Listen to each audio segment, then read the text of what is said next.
आज हम इस भाई की गवाही को देखते हैं कि कैसे प्रभु यीशु मसीह ने इन्हें छूकर चंगा किया। तो आइए देखते हैं इनकी अद्भुत गवाही को। साਰਿਆਂ ਨੂੰ ਜੈ ਮਸੀਹ ਜੀ। ਮੇਰਾ ਨਾਮ ਰਾਜਾ ਮਹਿਬੂਬ ਹੈ ਜੀ। ਇਹ ਮੇਰੇ ਮਿਸਿਜ ਹਰਮੀਤ ਕੌਰ ਨੇ। ਅਸੀਂ ਬਰਨਾਲਾ ਸ਼ਹਿਰ ਦੇ ਰਹਿਣ ਵਾਲੇ ਹਾਂ। ਅੱਜ ਮੇਰੇ ਜੀਵਨ ਦੀ ਸਭ ਤੋਂ ਵੱਡੀ ਗਵਾਹੀ ਮੈਂ ਤੁਹਾਡੇ ਨਾਲ ਸ਼ੇਅਰ ਕਰਨ ਜਾ ਰਿਹਾ। ਮੈਂ ਜੁਡੀਸ਼ੀਅਲ ਡਿਪਾਰਟਮੈਂਟ ਦੇ ਵਿੱਚ ਗਵਰਨਮੈਂਟ ਅਪਲਾਈ ਹਾਂ ਜੀ। ਮਿਤੀ 25/5/2022 ਨੂੰ ਮੈਂ ਆਪਣੀ ਡਿਊਟੀ ਖਤਮ ਕਰਕੇ ਸ਼ਾਮ ਨੂੰ ਆਪਣੇ ਘਰ ਵਾਪਸ ਜਾ ਰਿਹਾ ਸੀ ਜੀ। ਸੋ ਵਾਪਸੀ ਦੇ ਸਮੇਂ ਮੈਂ ਬਿਲਕੁਲ ਬਹੁਤ ਨੋਰਮਲ ਸਪੀਡ 'ਤੇ ਆਪਣੇ ਮੋਟਰਸਾਈਕਲ 'ਤੇ ਜਾ ਰਿਹਾ ਸੀ, 40-50 ਦੀ ਸਪੀਡ 'ਤੇ। ਮੇਰੇ ਸਾਹਮਣੇ ਇੱਕ ਤੇਜ਼ ਰਫ਼ਤਾਰ ਦੇ ਨਾਲ ਗੱਡੀ ਆਈ।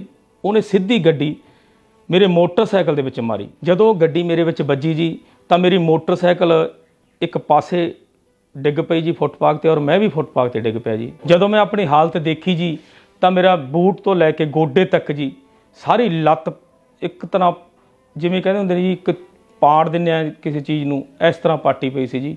ਔਰ ਗੋਡੇ ਦਾ ਮਾਸ ਜਿਹੜਾ ਲਮਕ ਰਿਹਾ ਸੀ, ਗੋਡਾ ਸਾਰਾ ਬਾਹਰ ਗੋਡੇ ਦੀ ਹੱਡੀ ਆ ਗਈ ਸੀਗੀ ਜੀ। ਪੁਲ ਦੇ ਵਿਚਾਲੇ ਜਦੋਂ ਮੈਂ ਡਿੱਗਿਆ ਹੋਇਆ ਸੀ ਔਰ ਮੇਰਾ ਮੋਟਰਸਾਈਕਲ ਵੀ ਡਿੱਗਿਆ ਹੋਇਆ ਸੀ, ਮੈਨੂੰ ਕੋਈ ਚੱਕ ਨਹੀਂ ਸੀ ਰਿਹਾ। ਆਉਂਦੇ ਜਾਂਦੇ ਲੋਕ ਰਸਤੇ ਦੇ ਵਿੱਚ ਦੀ ਜਾ ਰਹੇ ਸੀਗੇ ਅਤੇ ਰੋਡ ਬਿਲਕੁਲ ਜਾਮ ਹੋ ਗਿਆ ਸੀ। ਅਤੇ ਉਹਨਾਂ ਨੇ ਐਂਬੂਲੈਂਸ ਨੂੰ ਫੋਨ ਕੀਤਾ। ਐਂਬੂਲੈਂਸ ਉੱਥੇ ਪਹੁੰਚ ਨਹੀਂ ਸੀ ਸਕਦੀ ਅਤੇ ਮੇਰੇ ਮਹਿਕਮੇ ਦੇ ਲੋਕ ਆਪਣੇ ਘਰ ਸ਼ਾਮ ਨੂੰ ਜਾ ਰਹੇ ਸੀਗੇ ਅਤੇ ਉਹਨਾਂ ਨੇ ਮੈਨੂੰ ਦੇਖਿਆ ਕਿ ਸਾਡੇ ਮਹਿਕਮੇ ਦਾ ਮੁਲਾਜ਼ਮ ਡਿੱਗਿਆ ਪਿਆ, ਐਕਸੀਡੈਂਟ ਬਹੁਤ ਗੰਭੀਰ ਹੋਇਆ ਪਿਆ। ਅਤੇ ਉਹਨਾਂ ਨੇ ਲੋਕਾਂ ਨੂੰ ਕਿਹਾ ਕਿ ਇਹਨੂੰ ਉਠਾਓ। ਫਿਰ ਲੋਕ ਕਹਿੰਦੇ ਵੀ ਐਂਬੂਲੈਂਸ ਆਊਗੀ ਇੱਥੇ, ਵੀ ਐਂਬੂਲੈਂਸ ਚੱਕੂਗੀ। ਅਤੇ ਫਿਰ ਮੇਰੇ ਮਹਿਕਮੇ ਵਾਲਿਆਂ ਨੇ ਉਹਨਾਂ ਨੇ ਕਿਹਾ ਕਿ ਇਹਨੂੰ ਇਸੇ ਵਕਤ ਚੱਕੋ, ਐਂਬੂਲੈਂਸ ਇੱਥੇ ਪਹੁੰਚਣੀ, ਸਾਰਾ ਰੋਡ ਜਾਮ ਹੋਇਆ ਪਿਆ। ਅਤੇ ਉਸ ਤੋਂ ਬਾਅਦ ਉਹਨਾਂ ਨੇ ਮੈਨੂੰ ਮੋਟਰਸਾਈਕਲ 'ਤੇ ਚੱਕ ਲਿਆ। ਮੇਰੀ ਲੱਤ ਨੂੰ ਇਕੱਠੀ ਕਰਕੇ, ਖਿੰਡੀ ਹੋਈ ਲੱਤ ਨੂੰ ਇਕੱਠੀ ਕਰਕੇ ਉਹਨਾਂ ਨੇ ਹੌਸਲਾ ਪਾ ਕੇ 3 ਜਣਿਆਂ ਨੇ ਮੈਨੂੰ ਚੱਕ ਲਿਆ ਜੀ ਅਤੇ ਮੈਨੂੰ ਸਿਵਲ ਹਸਪਤਾਲ ਬਰਨਾਲਾ ਲੈ ਗਏ। ਜਦੋਂ ਮੈਨੂੰ ਸਿਵਲ ਹਸਪਤਾਲ ਬਰਨਾਲਾ ਪਹੁੰਚਾਇਆ ਗਿਆ ਤਾਂ ਉੱਥੋਂ ਦੇ ਡਾਕਟਰਾਂ ਨੇ ਮੇਰੀ ਹਾਲਤ ਦੇਖੀ, ਕਿਉਂ ਮੇਰਾ ਖੂਨ ਬਹੁਤ ਜ਼ਿਆਦਾ ਨਿਕਲ ਗਿਆ ਸੀ ਅਤੇ ਉਹ ਮੇਰੀ ਹਾਲਤ ਦੇਖ ਕੇ ਡਰ ਗਏ ਕਿ ਸਾਡੇ ਵੱਸੋਂ ਬਾਹਰ ਆ। ਉਹਨਾਂ ਨੇ ਮੈਨੂੰ ਮੁੱਢਲੀ ਸਹਾਇਤਾ ਦਿੱਤੀ, ਪੱਟੀਆਂ ਦੇ ਨੇ ਮੇਰੇ ਜ਼ਖਮਾਂ ਨੂੰ ਬੰਨ੍ਹਤਾ ਔਰ ਮੇਰਾ ਖੂਨ ਬੰਦ ਕਰਤਾ।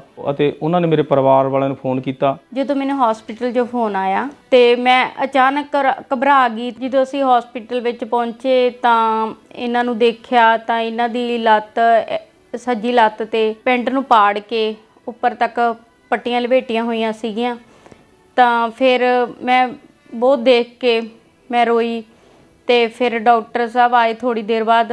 ਉਹ ਕਹਿੰਦੇ ਕਿ ਇਹਨਾਂ ਦੇ ਬਹੁਤ ਜ਼ਿਆਦਾ ਵੀ ਸੱਟ ਆ ਅਤੇ ਇਹਨਾਂ ਨੂੰ ਇੱਥੇ ਨਹੀਂ, ਤੁਸੀਂ ਕਿਸੇ ਹੋਰ ਵਧੀਆ ਹਸਪੀਟਲ ਲੈ ਜਾਓ। ਫਿਰ ਇਹਨਾਂ ਨੂੰ ਅਸੀਂ ਐਂਬੂਲੈਂਸ ਵਿੱਚ ਪਾਇਆ ਅਤੇ ਲੁਧਿਆਣੇ ਦੇ ਬਹੁਤ ਵੱਡੇ ਹਸਪੀਟਲ ਵਿੱਚ ਲੈ ਕੇ ਗਏ। ਫਿਰ ਡਾਕਟਰਾਂ ਨੇ ਮੈਨੂੰ ਦਾਖਲ ਕਰ ਲਿਆ ਜੀ। ਫਿਰ ਡਾਕਟਰਾਂ ਨੇ ਮੇਰੇ ਸਾਰੀ ਬੋਡੀ ਦਾ ਐਕਸਰੇ ਕੀਤੇ ਜੀ ਅਤੇ ਉਹਨਾਂ ਨੇ ਦੱਸਿਆ ਕਿ ਲੱਤ ਦੀਆਂ ਹੱਡੀਆਂ ਅਤੇ ਲਿਗਾਮੈਂਟ ਸੱਜੀ ਲੱਤ ਦੇ ਬਹੁਤ ਬੁਰੀ ਤਰ੍ਹਾਂ ਟੁੱਟ ਚੁੱਕੇ ਨੇ ਔਰ ਗਿੱਟਾ ਵੀ ਬਹੁਤ ਬੁਰੀ ਤਰ੍ਹਾਂ ਟੁੱਟ ਚੁੱਕਿਆ। ਐਕਸੀਡੈਂਟ ਦੇ ਦੌਰਾਨ ਮੇਰੀ ਬੋਡੀ 'ਚੋਂ ਸਾਰਾ ਲਹੂ ਬਹੁਤ ਬੁਰੀ ਤਰ੍ਹਾਂ ਨਾਲ ਵਹਿ ਗਿਆ ਸੀਗਾ ਅਤੇ ਡਾਕਟਰਾਂ ਨੇ ਕਿਹਾ ਕਿ ਪਹਿਲਾਂ ਤਾਂ ਖੂਨ ਦਾ ਇੰਤਜ਼ਾਮ ਕਰੋ, ਕਿ ਖੂਨ ਬਹੁਤ ਜ਼ਿਆਦਾ ਘਟ ਗਿਆ, 2 ਗ੍ਰਾਮ ਦੇ ਕਰੀਬ ਇਹਦੇ ਸਰੀਰ ਵਿੱਚ ਖੂਨ ਰਹਿ ਗਿਆ ਅਤੇ ਤੁਸੀਂ 8-9 ਬੋਤਲਾਂ ਦਾ ਇੰਤਜ਼ਾਮ ਕਰੋ।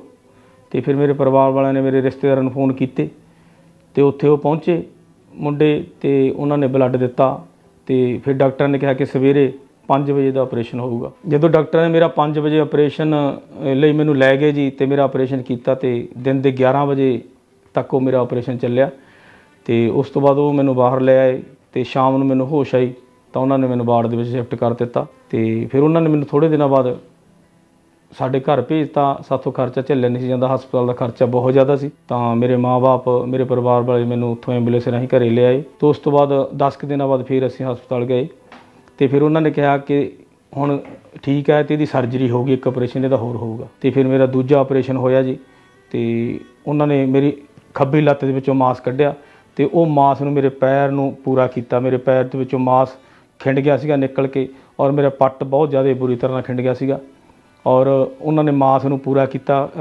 ਉਹ ਦੂਜਾ ਆਪਰੇਸ਼ਨ ਸੀ। ਉਸ ਤੋਂ ਬਾਅਦ ਉਹਨਾਂ ਨੇ ਘਰੇ ਭੇਜਤਾ। ਉਸ ਤੋਂ ਬਾਅਦ ਉਹਨਾਂ ਨੇ ਥੋੜ੍ਹੇ ਦਿਨ ਮੈਨੂੰ ਮਤਲਬ ਕਿ ਦਿੱਤੇ ਘਰੇ ਰਹਿਣ ਲਈ ਅਤੇ ਘਰ ਤੋਂ ਬਾਅਦ ਫਿਰ ਉਹਨਾਂ ਨੇ ਮੈਨੂੰ ਉੱਥੇ ਬੁਲਾ ਲਿਆ ਅਤੇ ਉਸ ਤੋਂ ਬਾਅਦ ਮੇਰਾ ਫਿਰ ਉਹਨਾਂ ਨੇ ਇੱਕ ਆਪਰੇਸ਼ਨ ਕੀਤਾ ਅਤੇ ਉਹ 2 ਮਹੀਨੇ ਬਾਅਦ ਕੀਤਾ ਜੀ। ਸਕੰਜਾ ਜਿਹੜਾ ਸੀਗਾ ਉਹ ਲੱਤ ਦੇ ਵਿੱਚੋਂ ਖੋਲ੍ਹਿਆ, ਉਹਨਾਂ ਨੇ ਖੋਲ੍ਹ ਕੇ ਉਹਨਾਂ ਨੇ ਇੱਕ ਪਲਸਤਰ ਲਾ ਦਿੱਤਾ ਲੱਤ ਨੂੰ। ਜਦੋਂ ਮੇਰੇ 3 ਆਪਰੇਸ਼ਨ ਡਾਕਟਰਾਂ ਨੇ ਕਰਤੇ ਜੀ ਅਤੇ ਉਹਨਾਂ ਨੇ ਕਿਹਾ ਕਿ ਇਹ ਪੂਰੀ ਤਰ੍ਹਾਂ ਨਾਲ ਚੱਲ ਨਹੀਂ ਸਕਦਾ ਹਜੇ ਅਤੇ ਇਹਨੂੰ ਬੈੱਡ ਉੱਪਰ ਹੀ ਰੱਖਣਾ। ਜਦੋਂ ਅਸੀਂ ਇਹ ਹਸਪੀਟਲ ਤੋਂ ਘਰ ਆਏ ਤਾਂ ਇਹਨਾਂ ਨੂੰ ਮੈਂ 3 ਮਹੀਨੇ ਬੈੱਡ ਤੇ ਹੀ ਲੈਟਰਿੰਗ ਬਾਥਰੂਮ ਕਰਾਇਆ ਤੇ ਇਹਨਾਂ ਨੂੰ ਸਾਂਭਿਆ ਤੇ ਮੈਂ ਵੀ ਬਹੁਤ ਪਰੇਸ਼ਾਨ ਹੋ ਚੁੱਕੀ ਸੀ ਤੇ ਇਹ ਤੁਰ ਫਿਰ ਨਹੀਂ ਸੀ ਸਕਦੇ ਤੇ ਸਾਰੀ ਰਾਤ ਇਹਨਾਂ ਨੂੰ ਨੀਂਦ ਨਹੀਂ ਸੀ ਆਉਂਦੀ ਤੇ ਮੈਂ ਵੀ ਰਾਤਾਂ ਨੂੰ ਇਹਨਾਂ ਦੇ ਨਾਲ ਹੀ ਬੈਠੀ ਰਹਿੰਦੀ ਸੀ। ਜਦੋਂ ਇਹ ਉੱਠਦੇ ਸੀ ਮੈਂ ਵੀ ਇਹਨਾਂ ਦੇ ਨਾਲ ਉੱਠਦੀ ਸੀ। ਫਿਰ ਇਹਨਾਂ ਨੂੰ ਅਸੀਂ ਜੀ ਮੰਜੇ ਤੇ ਲਿਟਾ ਕੇ ਇਹਨਾਂ ਨੂੰ ਅਸੀਂ ਮੰਜੇ ਤੇ ਹੀ ਨਵਾਉਂਦੇ ਹੁੰਦੇ ਸੀਗੇ ਤੇ ਮੈਂ ਇਹਨਾਂ ਕੋਲ ਬਹਿੰਦੀ ਇਸ ਲਈ ਨਹੀਂ ਸੀ ਕਿ ਨਾਲੇ ਮੇਰਾ ਮਨ ਉਦਾਸ ਹੁੰਦਾ ਸੀ ਨਾਲੇ ਇਹਨਾਂ ਦਾ ਉਦਾਸ ਹੁੰਦਾ ਸੀ। ਉਸ ਟਾਈਮ ਮੈਂ ਬਹੁਤ ਪਰੇਸ਼ਾਨ ਸੀਗੀ।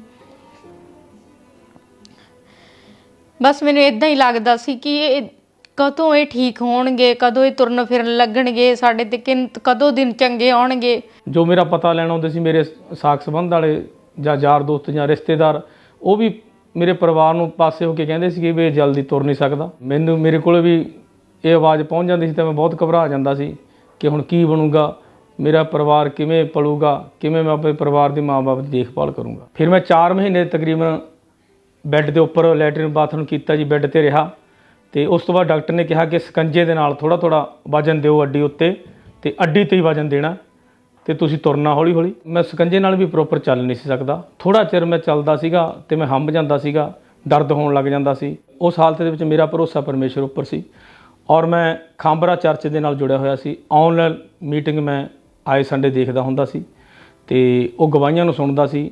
ਜੋ ਲੋਕ ਖੁੰਡਿਆਂ ਨੂੰ ਛੱਡਦੇ ਸੀ ਤੇ ਕੋੜੀਆਂ ਦੇ ਕੋੜ ਦੂਰ ਹੁੰਦੇ ਸੀ, ਬਹੁਤ ਬਿਮਾਰ ਚੰਗੇ ਹੁੰਦੇ ਸੀ। 23 ਅਕਤੂਬਰ 2022 ਨੂੰ ਮੈਂ ਜਦੋਂ ਬਰਨਾਲਾ ਬ੍ਰਾਂਚ, ਜੋ ਕਿ ਖਾਂਬਰਾ ਚਰਚ ਦੀ ਬ੍ਰਾਂਚ ਆ, ਤੇ ਉੱਥੇ ਮੈਂ ਗਿਆ ਸਕੰਜੇ ਦੇ ਸਹਾਰੇ। ਉਸ ਦਿਨ ਜਦੋਂ ਪਰਮੇਸ਼ਰ ਦੇ ਦਾਸ ਬਿਮਾਰਾਂ ਲਈ ਪ੍ਰਾਰਥਨਾ ਕਰ ਰਹੇ ਸੀ ਤਾਂ ਮੈਂ ਉਸ ਪ੍ਰਾਰਥਨਾ ਨੂੰ ਰਿਸੀਵ ਕੀਤਾ।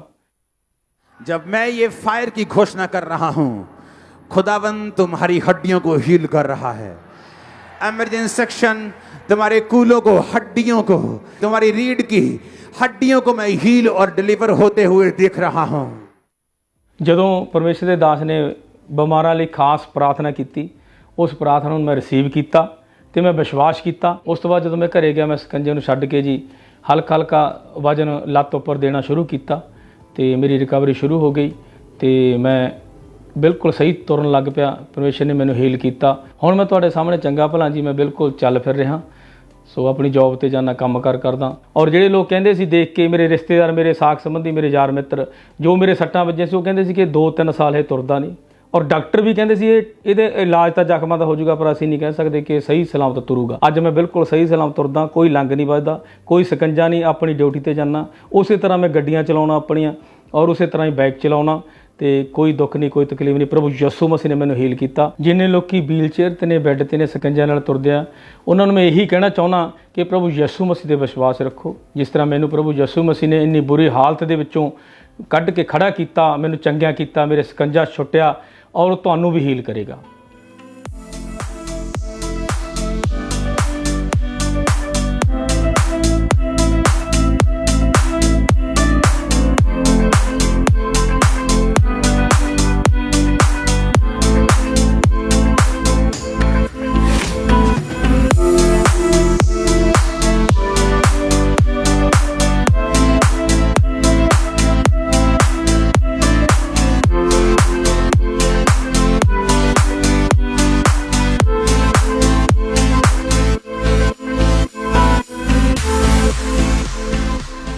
ਹੁਣ ਮੈਂ ਆਪਣੇ ਪਰਿਵਾਰ ਵਿੱਚ ਬਹੁਤ ਖੁਸ਼ ਹਾਂ ਜੀ। ਇਸ ਚੰਗਿਆਈ ਦੇ ਲਈ ਮੈਂ ਪ੍ਰਭੂ ਦਾ ਧੰਨਵਾਦ ਕਰਦਾ ਅਤੇ ਪਰਮੇਸ਼ਰ ਦੇ ਦਾਸ ਦਾ ਵੀ ਬਹੁਤ ਧੰਨਵਾਦ ਕਰਦਾ ਜੀ। ਸਾਰਿਆਂ ਨੂੰ ਜੈ ਮਸੀਹ ਦੀ।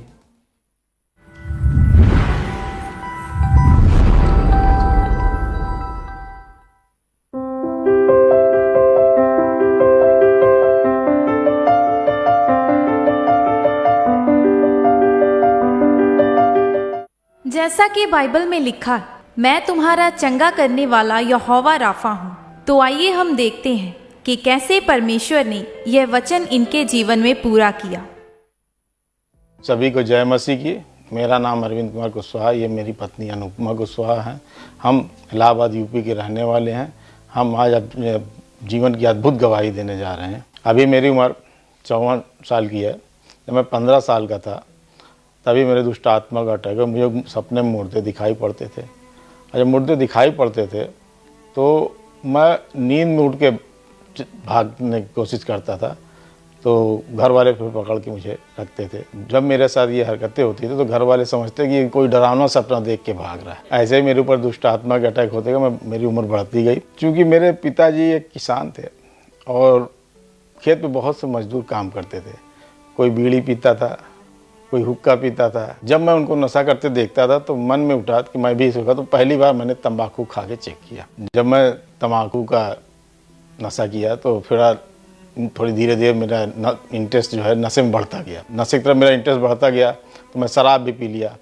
कभी किसी ने गांजे का ऑफर कर दिया, गांजा भी पी लिया। जैसे ही मैं सुबह उठता था पहले मैं तंबाकू पुड़िया ढूंढता था, वो मिलता था, उसको खाता था। खाने के बाद दिन की मेरी शुरुआत होती थी।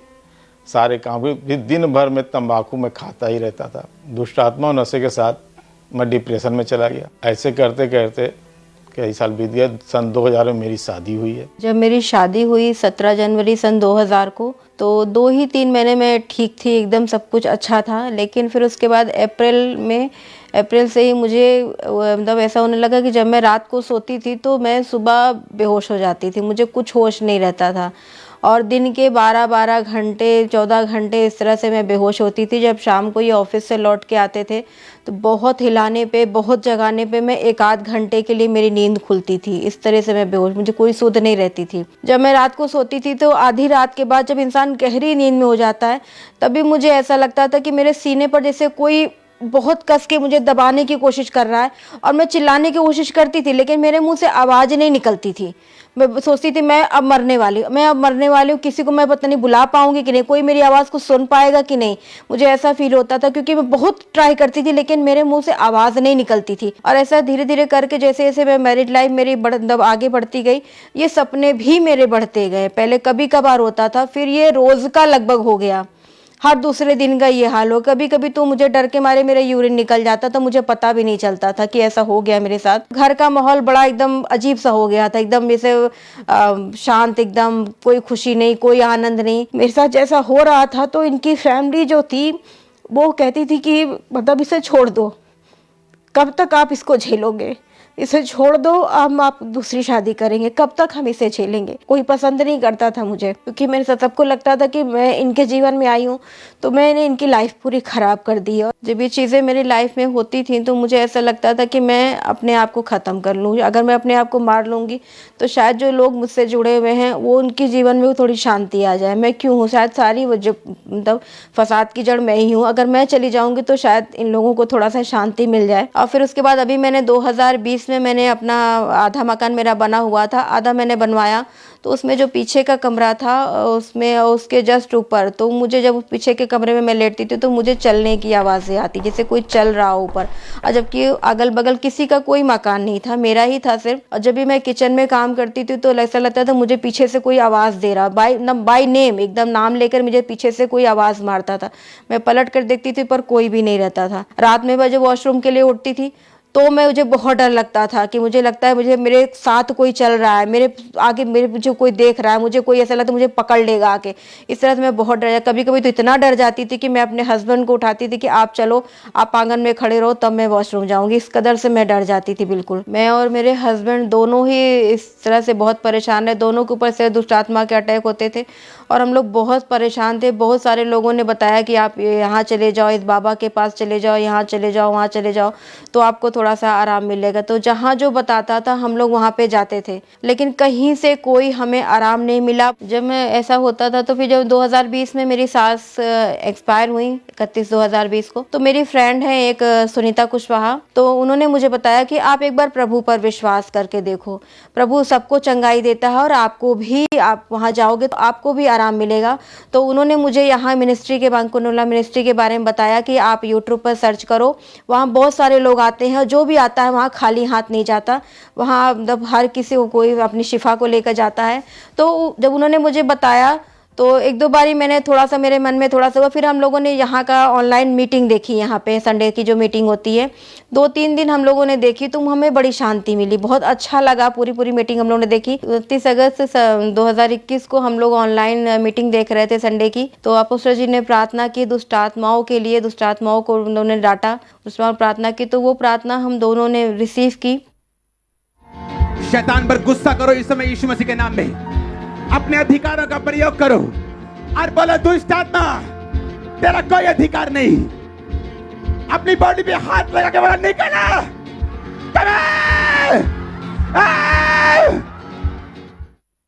जिस दिन हमने ये प्रार्थना रिसीव की, उसी दिन से मैं और मेरी पत्नी दुष्ट आत्माओं के अटैक से एकदम आज़ाद हैं। मैं पूरे नशे से आज़ाद हूँ। उस प्रेयर के बाद हम पूरी तरह से एकदम आज़ाद हैं। कोई मुझे दुष्ट आत्मा के अटैक नहीं होते, कोई मुझे आवाज़ नहीं सुनाई देती, कोई मुझे डर नहीं लगता, कोई मेरे से बात नहीं करता, कोई मुझे मतलब कुछ भी ऐसा एहसास नहीं होता कि मेरे साथ कोई चल रहा है। मैं टोटली फ्री हूँ एकदम से। मेरे अंदर जितनी भी बीमारियाँ थी वो सारी बीमारियाँ एकदम ख़त्म हो गई। आज मैं कोई भी दवा नहीं खाती। एक टाइम तो मैं दवा पे जीती थी, लेकिन अब मैं कोई दवा नहीं खाती, कुछ भी नहीं। हमारी लाइफ बहुत ही आनंदित है। जितने भी भाई बहन दुष्ट आत्माओं से ग्रसित हैं, वो प्रभु के शरण में आए। प्रभु हमें चंगाई देता है, क्योंकि प्रभु पापियों से नहीं, पाप से नफरत करने वाला प्रभु है। तो आपके जीवन से सारे पाप जो दुष्ट आत्माओं के द्वारा कराए जाते हैं, सारे दूर करेगा।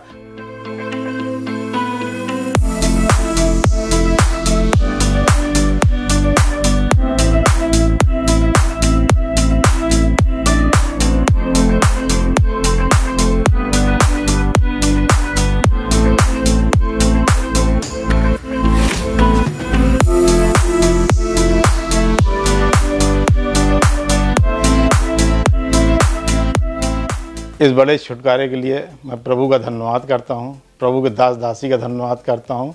सभी को जय मसीह की। तारीफ करें सब जोर से, तालियों के साथ जोर से उस जीवित परमेश्वर की तारीफ करें। बड़ी गवाहियों के लिए जोर से परमेश्वर